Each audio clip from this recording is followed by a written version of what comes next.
Next up, it's French Connections, our weekly look at the intricacies of life here in France with Florence Villeminot. Hi, Flo. Hey, Charlie. Great to see you.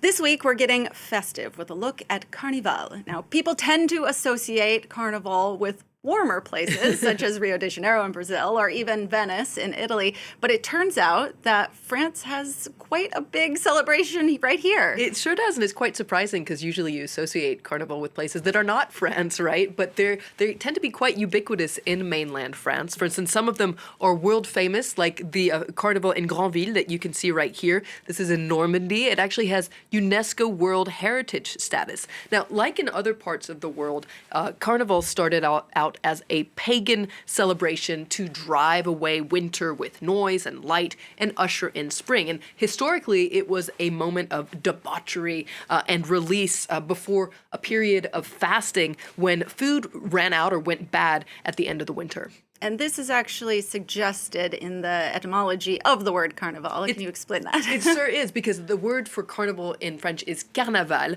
It's our word du jour. You can see it here. Now, it comes from the Latin term carne levare, which means to remove meat, or there's another folky etymology, which is carnevale, farewell to meat, essentially. So this was a time when meat and food would run out, so they would eat it all before it went bad. So the church institutionalized this ritual, and so carnival tends to be, right around Mardi Gras and before Lent. Now, interestingly, Carnival also serves a societal purpose, and certainly did back in the day.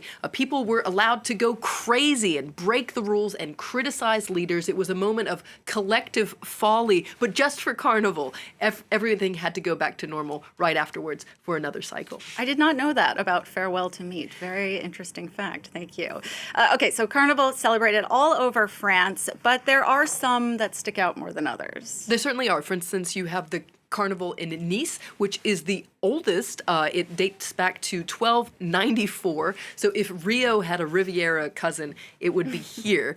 So over a dazzling 2-week period, Nice really shakes off its postcard polish and lets its hair down in a chic Mediterranean way. So the highlight of the Carnival here is actually these giant papier-mâché figures. They're called les grosses têtes. You might have seen them in the images there. And so they parade, you can see them here, they parade down the Promenade des Anglais. There's also the Battle of the Flowers. So performers on these floats toss flowers into the crowd, not beads, and people kind of fight with these flowers. It fills the air with beautiful smelling mimosa and lily petals. And at the end of the carnival, this giant king or queen that presides over the festivities on the last night, it's burned in the Bay of Angels. So it symbolizes the end of winter, the end of people's worries, and people love it.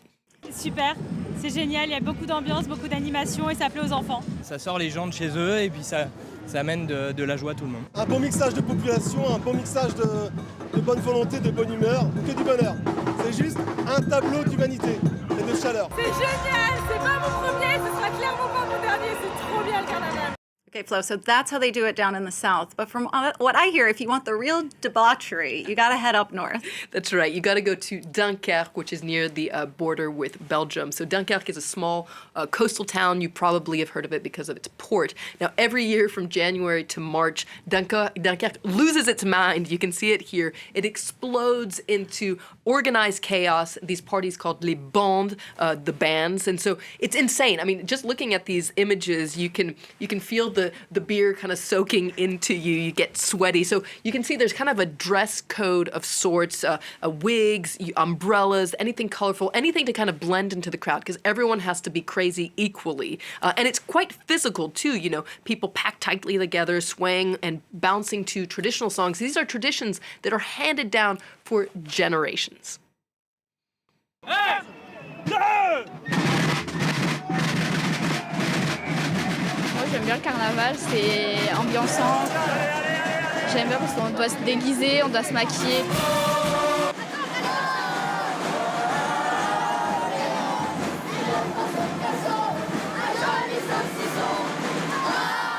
Et c'est ça aussi l'esprit carnaval.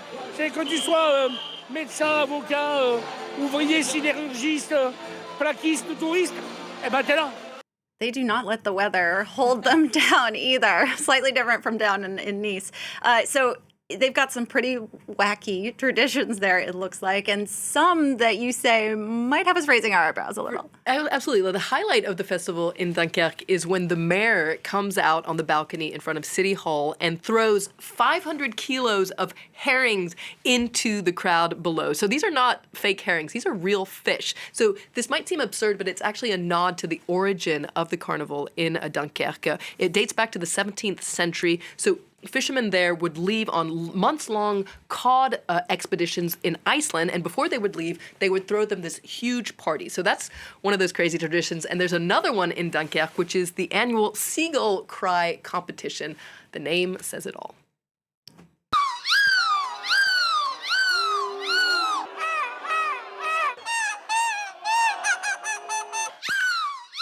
En tant que Dunkerquoise pure souche, c'est vraiment le titre ultime. I need to add this to my to-do list immediately.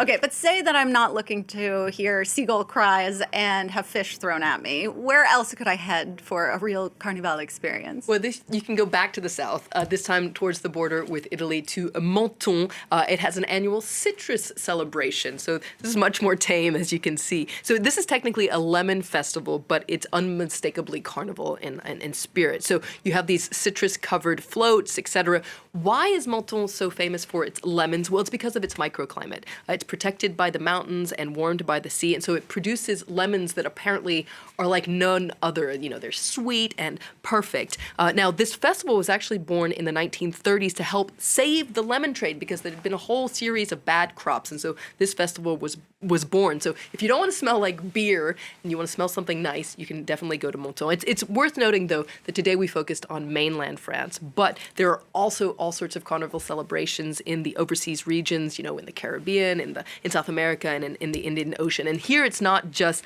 a parade; it's a whole season of celebrations, and it's deeply shaped by the history of colonization and slavery. And it's also a massive celebration.